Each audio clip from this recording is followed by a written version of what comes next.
Okay, gewaltig. Let's get started at the Mishnah. Zok Heilige Mishnah. Arusa, a woman who's an Arusa. V'shemer Shavim, or a woman who's a Shemer Shavim. Loy Shaisais, v'loy Noit Lois Ksuba. If they have kino and stira, which does apply to them, they cannot drink because they don't have the halacha of shtias mesaita.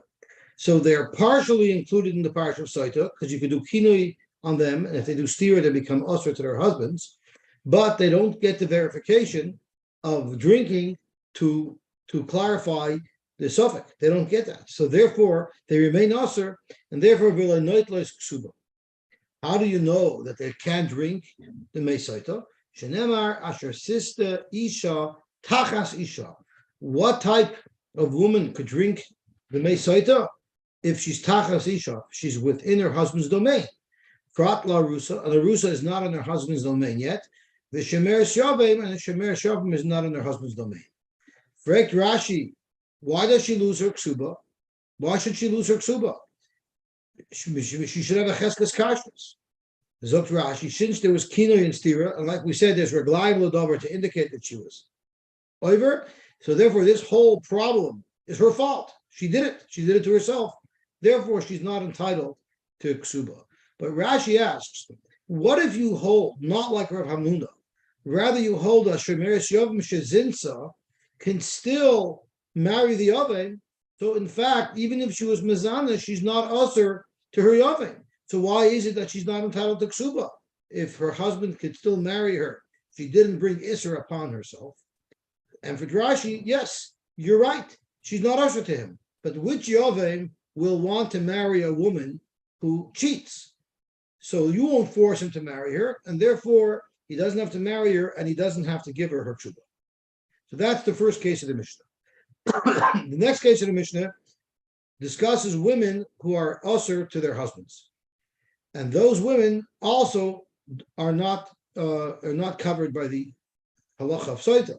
So almana l'kohen gadol, and almana may not marry a kohen gadol. V'chalutza l'kohen hedget, or a grusha v'chalutza l'kohen hedget, because they're not allowed to marry a kohen hedget. Mamzeres unesina a mamzeres, and the nesina Rashi says is a woman who's from the Gevonim, who David HaMelech was gozer upon them that they cannot come into Klal Yisrael. So it's usher for a man to stay married to such a woman, and therefore it's not a woman who's covered by the parsha of Saita, but Yisrael and Mamzul and the sin, Loi Shoisais, Loi Noitlis Ksuba. They don't drink and they don't get Ksuba. Rashi says, why not? Just because this woman, he's not allowed to be married to her, why does that make her not eligible for Saita? Rashi, the only type of woman who could drink from the Mei Saita is a woman who you could keep her. It's mutter to remain married to her. The Safri tells us this because the pasuk says kisista ishta. If one's wife becomes a Saita, ishta tells us ru'uya le'ishus hakosef medaber. The pasuk is only talking about a woman with whom it's mutter to remain married to. Prat la'almana l'kohen gadol. This excludes an almana l'kohen gadol or any other marriage that's usher. So therefore, loy shoysois, they can't drink, but the loy netlas ksuba, because once again they brought this upon themselves. Frekt Rashi, an almana l'kohen gadol. If a kohen gadol marries an almana and then he divorces her, in fact he has to give her the ksuba. So why is it that now he doesn't have to give her the ksuba? Zok Rashi, because she became usher to him, because she became a saita. Even if she was not almana, even if she was mutter to marry a kohen gadol, if she made kini and stira, she would lose her ksuba. So the fact that she's an almana l'kohen gadol doesn't make it any better. I'll give you another list of people who don't drink and they don't take the ksuba. And if you notice, we're separating these into little groups. And Tosfos tells us on why the Mishnah separates them into little groups rather than having one long list. And Tosfos says because each group has a slightly different reason. So let's have a look at the next group. Haimeres Tameani, a woman who admits that she's guilty. Vishabola Edim Shitameya, or Edim came along and said that this woman is Tameh. V'haimeres Eini Shois. or if a woman says, I refuse to drink, and we said you don't force her to drink if they were not yet moiched the Megillah. So since she has a right to say, I don't want to drink, all of these women who, because of their own decision, won't drink, they do not get their ksuba. But what if it's the husband who caused that she shouldn't drink? Amar Baila Emi Mash. The husband said, I don't want to force my wife to drink. Or Vishabaila Ba'ala Bader. Or her Baal did an Avera. The halacha is a woman who's a Sotah, he's not allowed to be intimate with her. What if he was? There, the Mayim are not boidiker, so she cannot drink anymore. So in those cases, since it was the husband who prevents her from drinking, they're noitlis ksuba.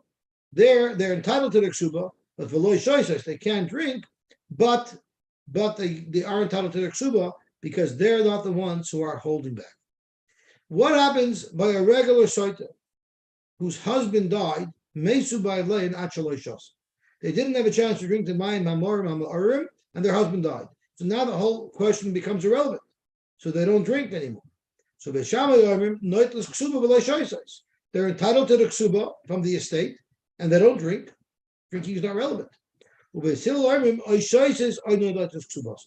You either have them drink and they come out innocent, or they don't get to have their ksuba if they don't want to drink. And of course, Rashi tells us, of course, Beis doesn't hold they could drink, because once the husband dies, they can't drink anymore. Well, all Beis means to say is, since if you don't drink, you don't get your ksuba, and these women cannot drink, therefore they don't get their ksuba. So basically, Beis Shammai holds the women get their ksuba if their husbands died, and Beis Hillel holds the women do not get their ksuba. Which woman is going to drink?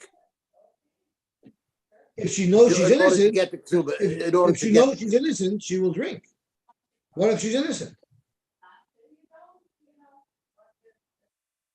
Muberes chaver. The halacha is if a woman is pregnant and she loses her husband, either she's divorced or her husband dies, or if a woman has a newborn that she's nursing, the halacha is she's not allowed to become an asua for 2 years.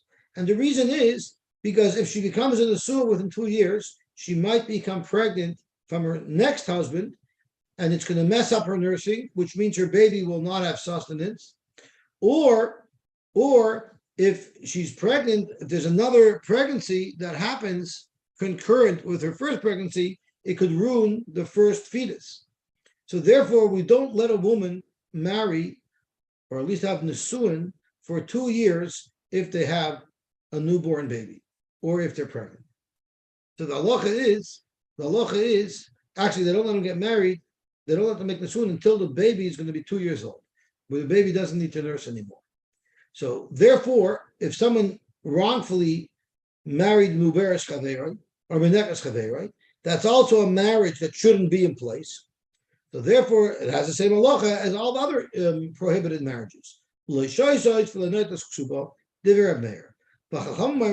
don't consider this a prohibited marriage because over time, eventually, he'll be able to live with her. And he doesn't have to divorce her. He can separate from her. And then after the time passes, the 2 years pass, he can stay married to her. Therefore, if this woman got kina and stira, she would be able to drink. Idleness. An idleness is a woman who from birth could never have had children. And therefore, a person is not allowed to marry an idleness because a person is mechuyim pruruvu. So he's not allowed to be married to a woman who can't bring him children. Or is a kena, a woman who's menopausal. Again, she can't bring him children. And if he wasn't mekayim pruruvu, he can't be living with her. Or a woman who cannot give birth. Rashi says that means she drank a medicine that made her childless, that ruined her reproductive tract. Tosfos says it's referring to a woman who lost her husband and for 10 years had no intention of ever remarrying. After 10 years with no intention of remarrying, even if she remarries, she will no longer be able to have children. So all of these women who you're not allowed to be married to because you have to be mekayim pruruvu, loy noitlis ksuba v'loy shoysos, we look at them like prohibited marriages. But Rebbe Lezer Omer, they're not prohibited marriages. I pruruvu yochalu lisa isha cheres v'lifrois v'lirbois amen. You're allowed to remain married to an idleness as long as you marry another wife as well. But if you're only going to be married to the house, that's a problem. But that's not a marriage that's usher. Just marry somebody else as well. Bishar kol anoshim, and all the other women who are mutter, they either drink, and if they don't drink, they lose their ksuba. And the Meforshim asked, asks, why is the Mishnah saying this? We already know this halacha. So Tosfos suggests that the Mishnah is trying to tell you a chiddush that the halacha is normally after a woman is divorced or her husband dies, she's not allowed to marry for 3 months, because if she becomes pregnant right away, we're not going to be sure if this baby is from the second husband or if this baby is from the first husband. If you wait 3 months to see if she's showing, then at that point you'll already know whose child this is. Well, what if someone illegally marries during that 3-month period? There, we don't force them to separate. You know why? Because we don't accomplish anything. Even if they separated, we still wouldn't know who the baby was, who's the father of the baby. Akitavach Moshe, nice to see you. Checking in. Are you checking in from Detroit? I am. Oh, revolted. Well, our Rabbeinu Tam is a little bit later than yours. Because you're further to the west. That's right. Revolted. Okay. We're happy you joined. Good. So Zok to Gemara, Vishar Kol Anoshim, go back to the Mishnah, Vishar Kol Anoshim, Oishoishos or the Noitos Ksuba. How about an Eishes Kohen? An Eishes Kohen that was a Saita. Well, she's no different than any other woman. Shoisa umuteres labayla. She could drink, and if she comes out alive, then we say she's muteres labayla. She has all the benefits of the Mesaita. Eishes Sris, if there's a man who's a Sris, which means he cannot have children, Shoisa she drinks. Rashi tells us a very important point. We're going to soon see in the Gemara that the only woman who can be subject to the rules of Soita is a woman who had relations with her husband before she had relations with any boil who was mezana with her. So she can't have proper relations with a husband who's a shris. So Rashi says it must be that when she got married, he was not a shris, they had relations, and only after they had relations did he become a shris, and then there was kinui and stira, so she has the parsha of Saita. Shris shaisa, period. Now, now the Mishnah says weiter. They colorize mekana. Not only can you say, I don't want you to have seclusion with any person, even an erva, you could make kinui. I don't want you to be secluded with your father. I don't want you to be secluded with your brother. Those are all people who you could be mekana from, except chutz min hakatan u'mimisha eno yesh. And Rashi says, if he tells his wife, I don't want you to be secluded with this katan, that's not a kinui. And Rashi says the reason for it is because it says v'shachav ish oisa. The whole chashash is that she was with a man. A katan is not considered an ish. And umimisha eina ish, Rashi tells us that we're going to have to stay tuned to the Gemara to tell us what the Mishnah is referring to, umisha eina ish. And let's not use our imagination to think that it's someone who identifies differently, because that has no validity in Jewish law. The Elu Shebezdin Maknin Lahem. These are women who, even if the husband didn't make kinoi, Bezdin will step in and make the kinoi. Mishin is charish Bible, someone whose husband became a cheresh, and they see that she is acting inappropriately and she's being promiscuous, they'll make kinoi on behalf of the Baal. Or nishtata, or if the husband lost his mind, so once again he's not capable of appreciating that she's not behaving properly. Or he's locked in jail.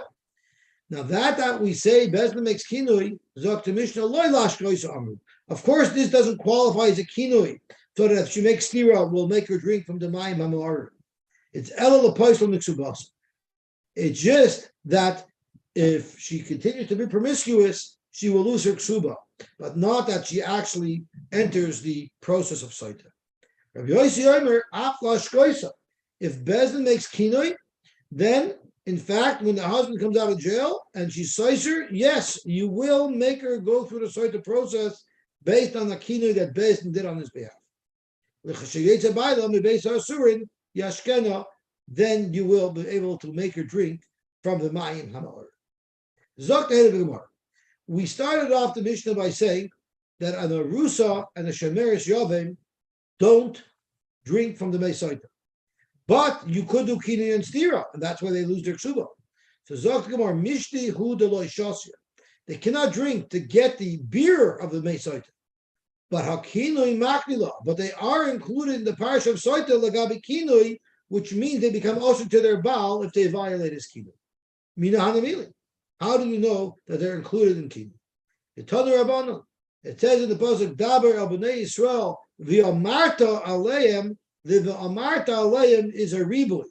But let's see the whole pasuk. I'm not sure if I have the pasuk. Oh, I do have it over here.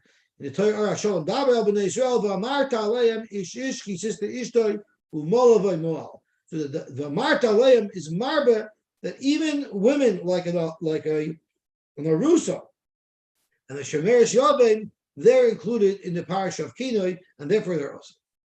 Now, they become osir, but they cannot drink from the Mesaita, from the Mayim HaMa'arim. How do we know? Our Mishnah actually told us, because it says Tachas Isha, right? That's what it said on the Mishnah on the bottom of Hamad Beis. So that's why they're not included. So we're going to now drill down into who's able to drink, who's not able to drink. Clearly, our Mishnah says that both a Shemeres Yaveh as well as an Arusa do not drink the Mesaita. But in fact, the Gemara is going to introduce a Machlokes Tanoim, because there is a Tana who holds, specifically Rabbi Yoshia. Rabbi Yoshia holds that a Shemeres Yavim does drink the Mesaita. And let's see the Heilige Gemara. Masnisin Mani, who is our Mishnah that says that the Shemeres Yavim and an Arusa doesn't drink? Rabbi Yonisani. That would be following the sheet of Rabbi Yonasan. The Tanya, we had a brisa. Tachas Isheich. You only can be part of the Soita process if it's Tachas Isheich, you're under the domain of your husband. Krat la Rusa. This excludes an Arusa because she's not in her husband's domain, and therefore she cannot drink from a Soita. Yachal Shani Moitzi Av Shemeres Yavim. You might think that a Shemeres Yavim is also not considered in the domain of her husband, and therefore she wouldn't drink from the Mesaita. Hamadlamer Ishish LeRabbois, that a Shemeres Yavim does drink from the Mesaita, which is not like our Mishnah. So clearly Rabbi Yoshia holds not like our Mishnah. Our Mishnah holds a Shemeres Yavim will not drink the Mesaita, but Rabbi Yoshia learns from the pasuk Ish that a Shemeres Yavim will drink from the Mesaita. Rabbi Yonasan, who is consistent with our Mishnah, Eimer, Tachas Ishech Prat LeShemeres Yavim, tells you a Shemeres Yavim cannot drink because she's not considered in her husband's domain. Oiti Shemeres Yavim, V'lehaji Arusa, am I only going to exclude a Shemeres Yavim from drinking the Mesaita, but not an Arusa? Hamad Leimer, another pasuk, Asher Sista Isha Tachas Isha Prat LaRusa. So let's stop here for a second. If we only had one pasuk of Tachas Ishech, it's clear that Rabbi Yoshia would use Tachas Ishech to tell you Prat LaRusa. Rabbi Yonasan says if you only have Tachas Ishech, it tells you Prat LeShemeres Yavim. Why would they have this machlokes? The answer is simple.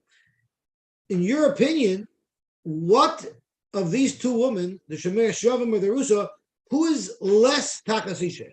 Because the less Tachas Ishech they are, that would be the first woman that you would exclude from the process of Saita. So Zok Gemara, it's very, very simple.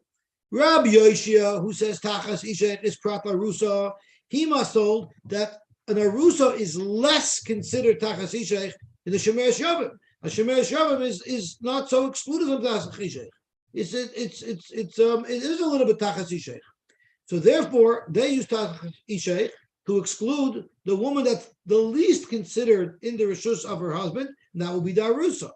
Mashek and Rabbi Yonasan uses the first Tachas Ishech to tell you that a Shemeres Yavim doesn't drink, because he holds that a Shemeres Yavim is less Tachas Ishech than the Arusa. Zok to Gemara, exactly that. Mar Alimala Arusa. One man number holds that an Arusa is considered more Tachas Ishech. So Rabbi Yonasan, who used Tachas Ishech to exclude a Shemeres Yavim, you know why he didn't use it to exclude an Arusa? Because an Arusa is a little bit Tachas Ishech. You know why? The Kedusha Didei. First of all, it's his own Kedushin, it's not his brother's Kedushin. and v'soiklin al yodai. A woman who's an arusa who's mezana gets skila. That's very much in his domain. So therefore, tachas ishech does not exclude.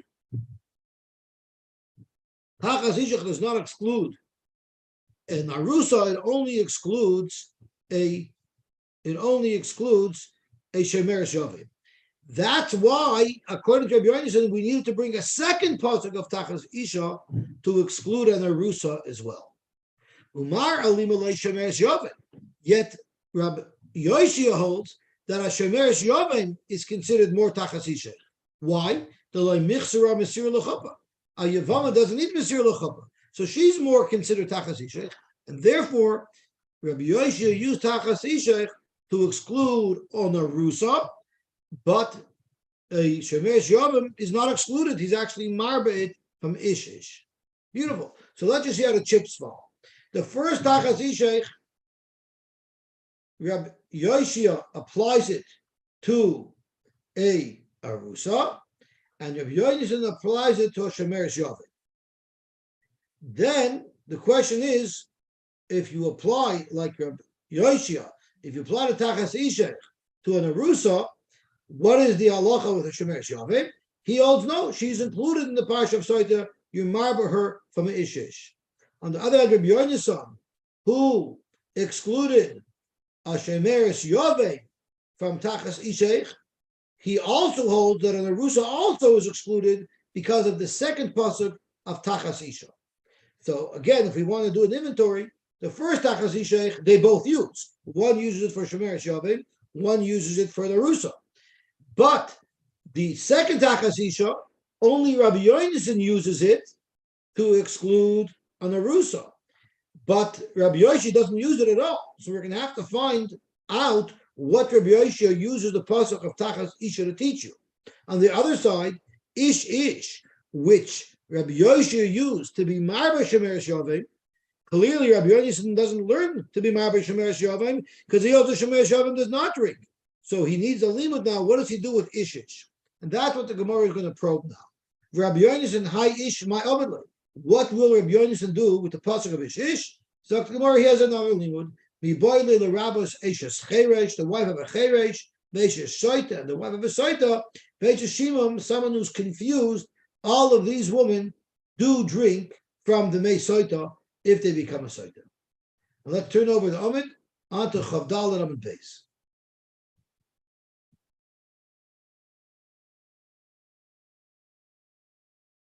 Zok the Heilige Gemara. Rabbi Yosy, what's he going to do with tachas isha? Because he's not using it to be mamayit. Therefore, what is he going to do from tachas isha? My ovidlay.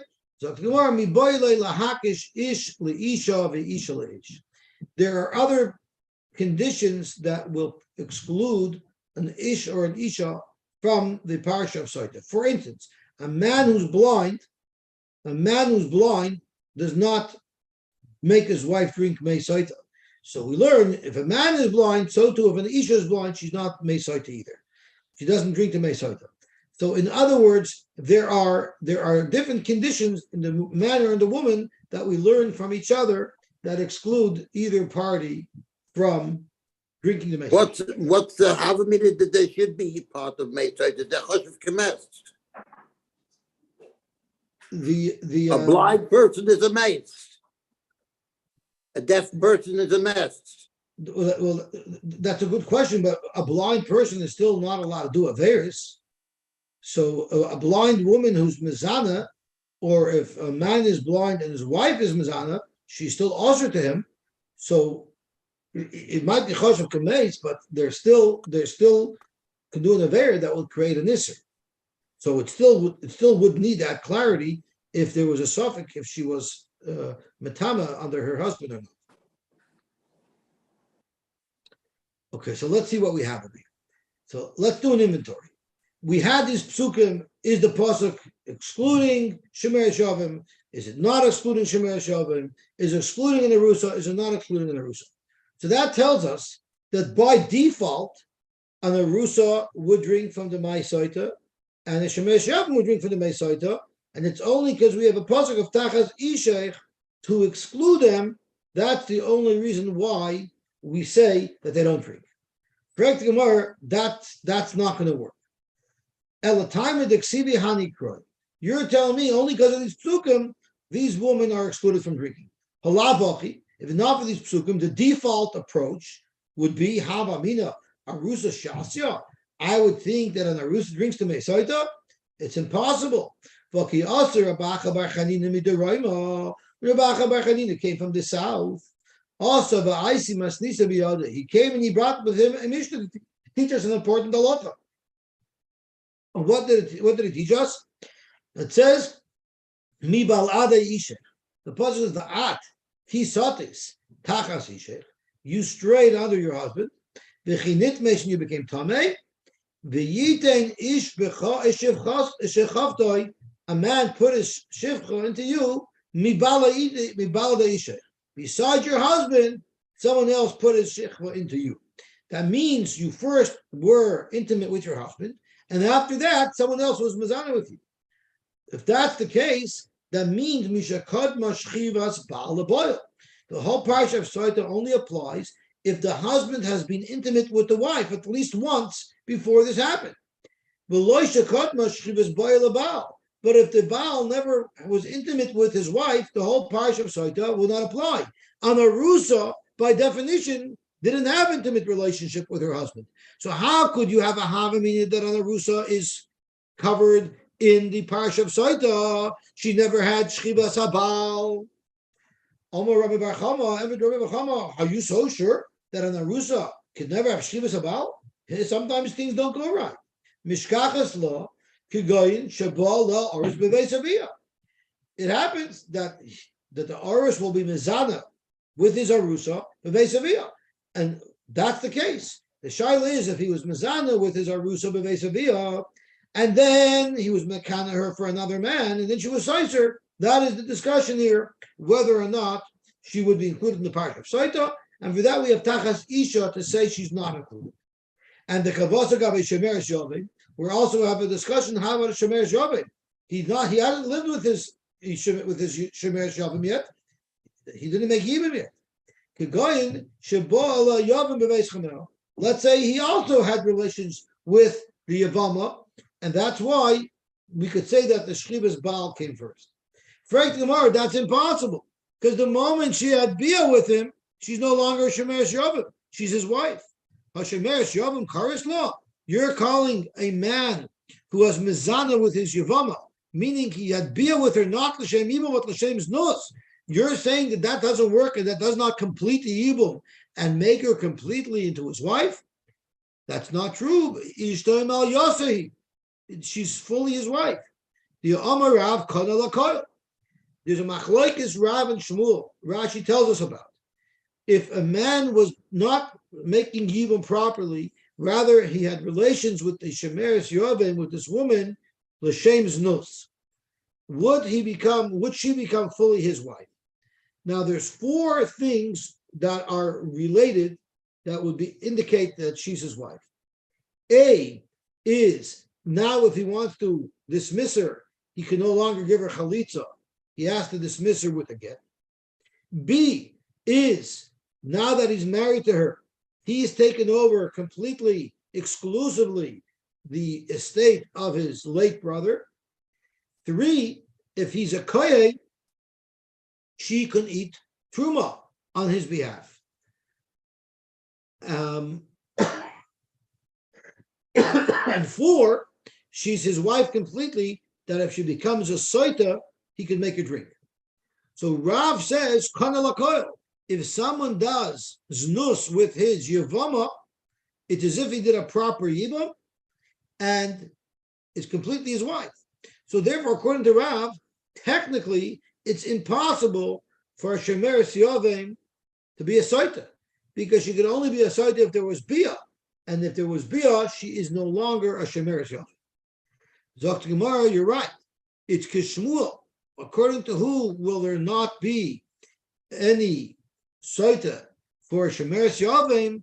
That would be according to Shmuel, the Amar like Kana alo the Dvarim harmur b'parsha.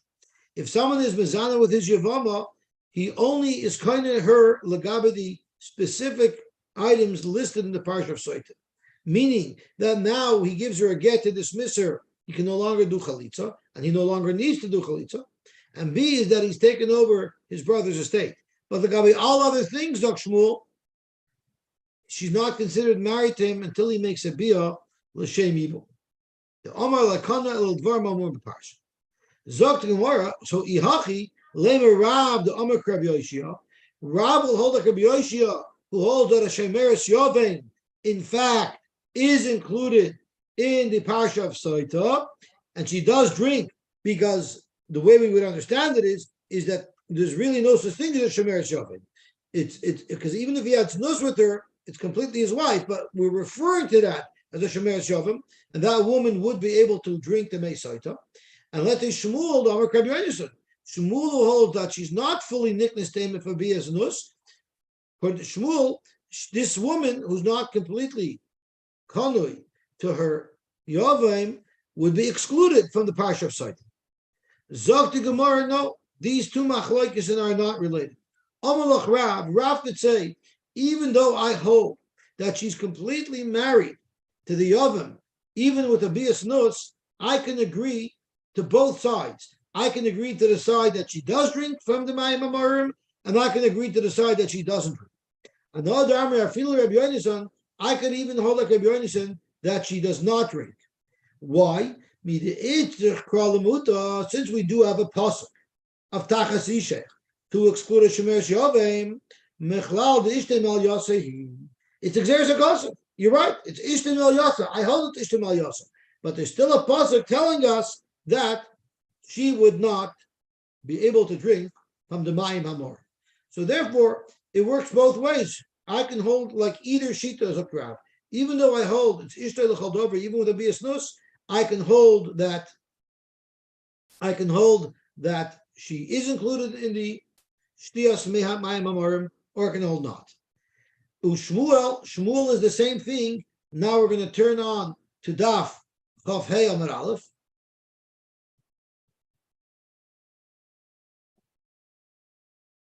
Ushmuel Amar Another Amar Afil Rabbi Yoshia. Even though I hold it's not a complete marriage, I can still agree with Rabbi Yoshia that she does drink. Since we have ish according to Rabbi Yoshia, that tells us that a Shemeres Yovein does drink from the Mei Sotah, Michlal Dalav Ishtay. It's not completely his wife.